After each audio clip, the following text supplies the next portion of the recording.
Hello everybody, Justin from Playing Board Games here, and today I'm excited to talk about a new print and play investigator that they announced last week, but we finally got the card back for it. They just released it today on the 20th of July. And this is an investigator that is going to be playable, I believe, at the Gen Con coming up. FFG at Gen Con. But I'm going to read the announcement article. We'll look at all the cards for the investigator, and then we will just kind of like I'm giving you a little summary of some new exciting ARKHAM news if you are craving a print and play investigator, because this is a print and play investigator that you can print and then, play with. The only thing is right now, I believe the card back is only available on the Mythos Busters Discord, I think, but I imagine that after Gen Con, we're going to see it all come on the Fantasy Flight Games website. So if you're interested, make sure to, keep your eyes and ears open for that. So, let's read this article. The blob that ate everything else. It started when a second creature sprang from the meteorite. An oozling that seemed completely severed from the joint consciousness of the rest of subject 8L08's manifold offspring. So if you don't know what this is actually in regards to the blob that ate everything, or the blob which ate, all of humanity. This is kind of like a continuation on that. It seems to have imprinted on the researchers. It does not devour on pure instinct, but rather only when directed or fed. They gave it a new designation, 5U21. It is a truly human thing to emotionally attach oneself to something so alien, but as 5U21 grew in size and adapted more and more human mannerisms, it seemed to attach itself to its researchers as well. It started to mimic humanity at almost every level. It changed its shape so that of a human being right down to adopting the functions of some human organs. Some of the researchers even began affectionately calling it by the moniker Susie. So here's Susie in the oozling glory, holding an apple, It's important, an apple a day keeps the doctor away, right? Fantasy Flight Games is excited to announce the blob that ate everything else, a special batch of print-and-play cards for ARKHAM Horror the card game. This card set brings two new things to the table, a brand new playable investigator and an enhanced version of the original The Blob That Ate Everything scenario. Both will be featured during our Gen Con 2023 ARKHAM Horror the card game event, but even if you can't make it to the event, worry not, we will make all these cards available to download and print and play from our website the following week. So, as I said at the start of the video, after Gen Con, all of this stuff that I'm talking about today will be available on their website for print and play. Very exciting. Also, I don't know if you're if you're at the Gen Con, if they're going to have versions of it in paper, but that would be pretty sick, and I imagine those will fetch a pretty penny one day. All right, meet Susie. She may not really be human, but she's trying her best to be part of humanity. So, Susie, she's a neutral investigator. She's 1/1/1/1. She's a manifold, soaks for 6 and 6. You begin the game with Ravenous Controlled Hunger in play. We'll get to that in a second. During each upkeep phase, draw one additional card and devour a non-weakness player card in your hand. So a lot of things that don't make sense right off the get-go. As a lightning bolt, devour a non-story card controlled by an investigator at location, limit once per round. Elder Sign effect is +2. After this test ends, you may add a devoured card to its owner's hand. So, you're the blob. You're eating everything, so that's still including, your player cards, your friends' player cards. But there is an upside to this. One of them is the Elder Sign effect, that it basically allows you to draw or return devoured cards to player's hand. But the other thing is, we'll get to that in the near future. So, like subject 8L08 before her, Susie is capable of devouring just about anything. She begins the game with her signature asset, Ravenous, in its play on its controlled hunger side, which give her a boost in feature skills for each card she devours. So let's look at Ravenous Controlled Hunger. Oh, Susie, you're looking great. You're looking good. Alright, subject 5U21 deck only, permanent. Each time you devour a card, place it face down beneath Ravenous. You get +1 to each your skills for each card beneath Ravenous to a max of +5. So yes, Susie has her own basement like Diana Stanley that she wants to put cards in. And she gets +1 to each of her skills for each card beneath it. So, you can get your stats pretty high as you start devouring cards as the game goes. You're going to start quite weak, of course.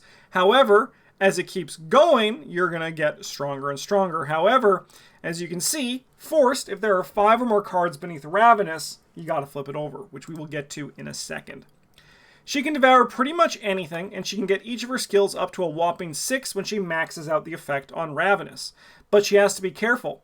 If she gives into her uncontrolled hunger, then the card she devours gets set aside out of play, and she can't stop devouring even if she wants to. So, let's see the other side. So it's the weakness on the other side of the controlled hunger, the Ravenous. This is the uncontrolled hunger. Each time you devour a card, set it aside out of play. You get +1 to each of your skills for each card beneath Ravenous. At the end of your turn, devour a non-story card beneath Ravenous or controlled by an investigator at your location. If there is nothing beneath Ravenous, flip it over. Okay. So it's going to just like be eating cards. You're either going to be eating cards, so, like, you basically have to... It makes, like, an interesting thing, right? Because if we look back at this one, each time you devour a card, you place it face down beneath Ravenous. Yum. She gets full, she turns big, and she's like, I am sated. My hunger is good. And then when you get 5, it becomes the uncontrolled hunger. So each time you devour a card, it's now set aside out of play. So it's just like, it's gone from the game. It's, I'm pretty sure it actually then... After this test ends, you may add a devoured card to its owner's hand. I think it still can be returned with the Elder Sign effect, because they're still considered to be devoured. They just go to different locations when they are devoured. But then at the end of your turn, you have to devour a non-story card beneath Ravenous or controlled by an investigator at your location. And if there's nothing beneath Ravenous, you flip it back over to the Hungry Hippo side. So how it works is pretty simple. You can either eat your own, like other people's cards, or your own that are in play, or you let your stats go back down as you get less and less hungry, and then when you are back to a little tiny baby Susie Oozling, you can start eating and going back up again. And it's a forced thing, because this is forced on during each upkeep phase, draw one additional card and devour a non-weakness player card in your hand. It doesn't say forced, but it's like it's a passive effect that Susie has. You're going to have to deal with your uncontrolled hunger after 5 turns. Cool. It's kind of fun. I like kind of like the push and pull that this investigator provides. And it is a print and play investigator, so it's like meant to be more tongue-in-cheek, you know? It's one of those things where, like, the best advice is don't take it too seriously. They've released one fun, like, super unthematic, but, like, flavorful investigator. Don't freak out. It's just one of them. It's just one of them. And it's just fun. And I think the design of it is actually really cool. It's very inspired in a way that it's, like, hard. It'd be hard to get the flavor of this in a normal, like, you know, it's like, I'm the firefighter, and I save people, and I devour my cards because I'm also made of goo. Alright, let's keep going. Fortunately, Susie has a trick to help her keep her hunger in check. Her signature event, Regurgitation, lets her give some of the devoured cards back to their owner, while also letting her heal some damage or horror, and she can even retrieve the cards that were set aside by uncontrolled hunger. Let's look at Regurgitation. Hey, that's that apple she ate. So, 0-cost event, it's commits for a wild. It's fast, play only during your turn. If Ravenous Hunger, Uncontrolled Hunger is face up, flip it over. Choose and return up to 3 cards devoured, beneath Ravenous or set aside, to their owner's hand. For each card returned in this way, heal a damage or a horror. Okay, interesting. So if Uncontrolled Hunger is in play, is face up, flip it over. So you go back to your Controlled Hunger. Awesome. And return up to 3 cards devoured, beneath Ravenous, or set aside to their owner's hand. For each card returned this way, heal a damage or horror. That's really cool. So, like, you can either choose to return cards that were eaten inappropriately, or you can choose to just start building up. It's up to 3, so you can also go from different areas, too. That's really cool. It's a really cool signature. We're going to get to the deck building too, which is going to give us the card counts for these as well. And I'll tell you, it's a very interesting back of this card.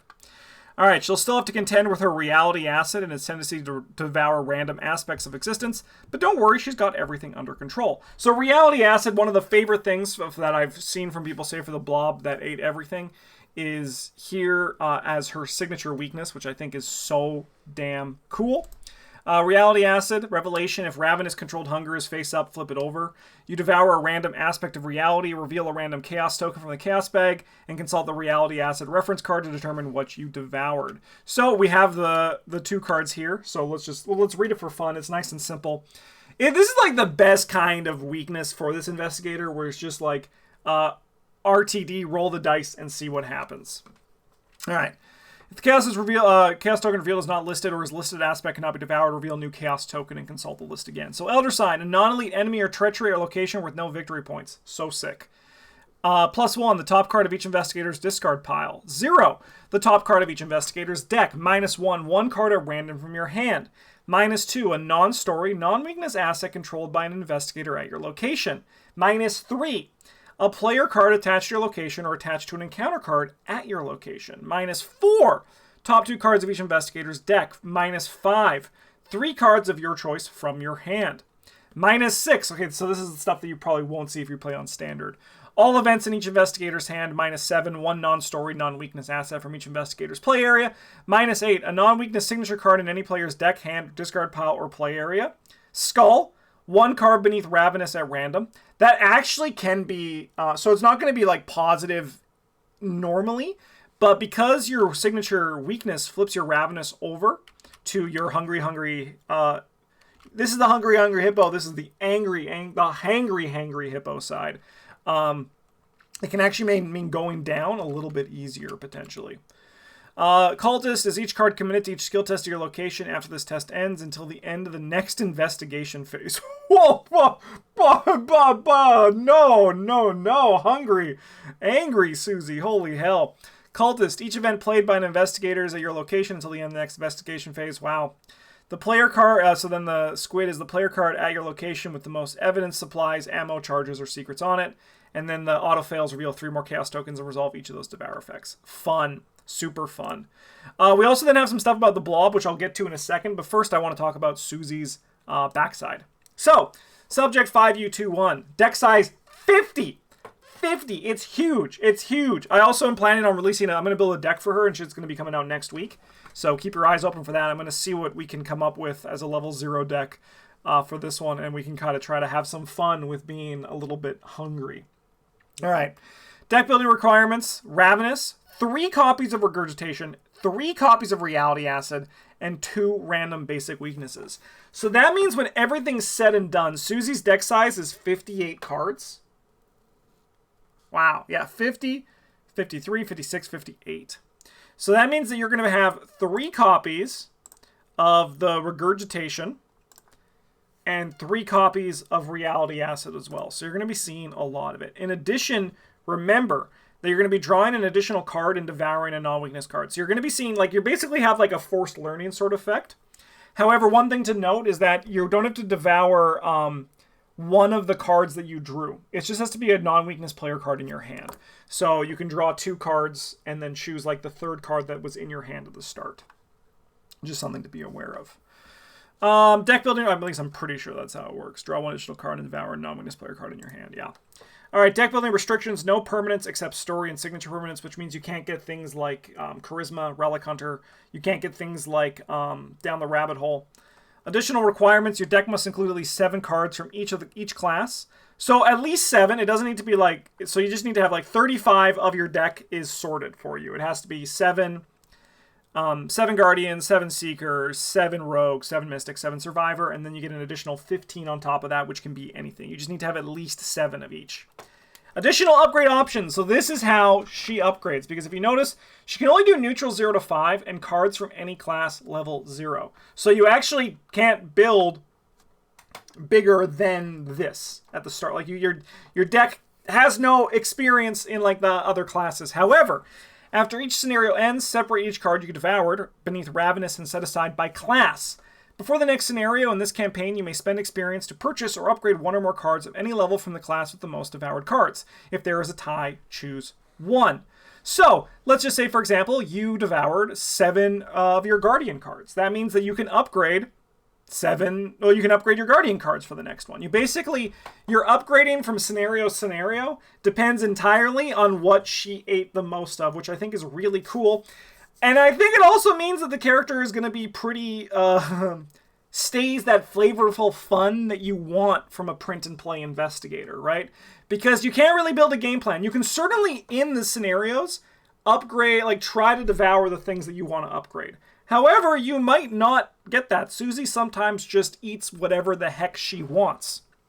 So this is a way for the game to, like, I think, balance the fact that Susie can turn into a 6-stat investigator before she starts going crazy and eating everything. I like it. So you only get to upgrade like one class each time.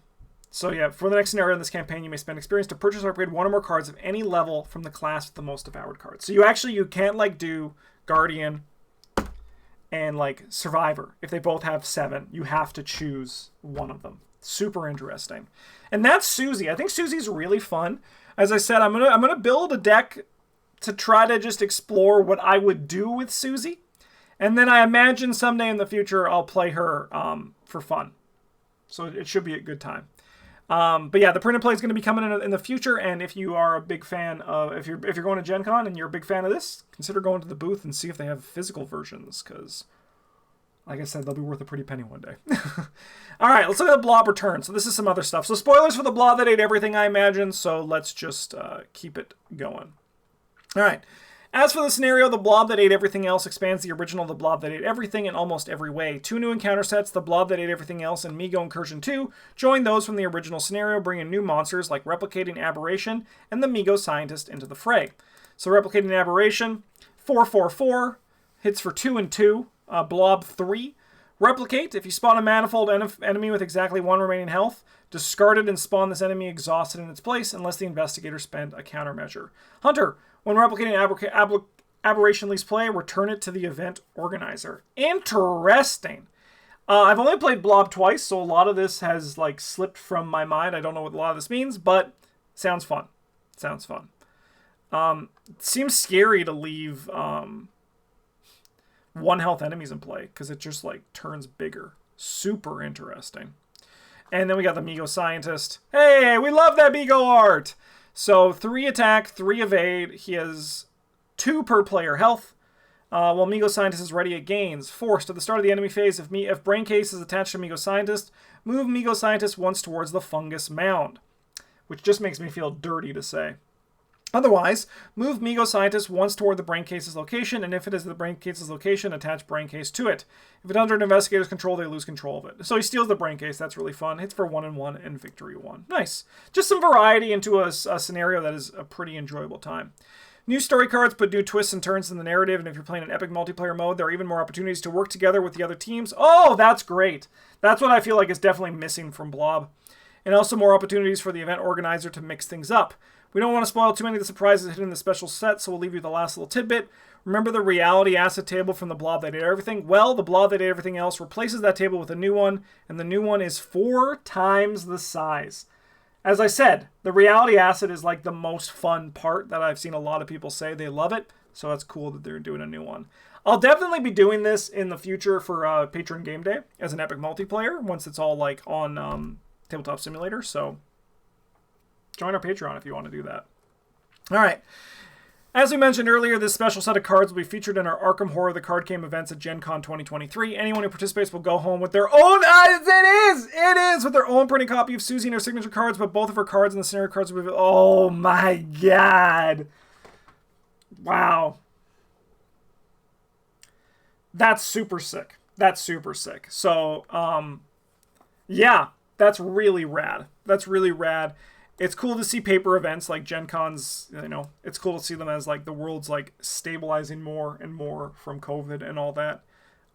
That's so awesome. I'm jealous of the people who are able to get those cards. That's super rad. But I'll just probably print mine in the future. So sick. All right, I have a link to this down in the video description if you wanted to check out the article yourself. But that is a new print and play investigator for your entertainment. And with that, I'm going to call this video to a close. Huge thank you to all of our patrons for supporting the channel and for everyone who watched this video. Again, if you would like to join us for Epic Multiplayer Days, particularly for the Blob that did everything else, make sure to join our Patreon. Acolyte level, the lowest $3 tier. They do get spots in our Patreon Game Days, so you should consider joining. It'll be a great time. Thank you so much for watching. We love you all, and as always, a GG's.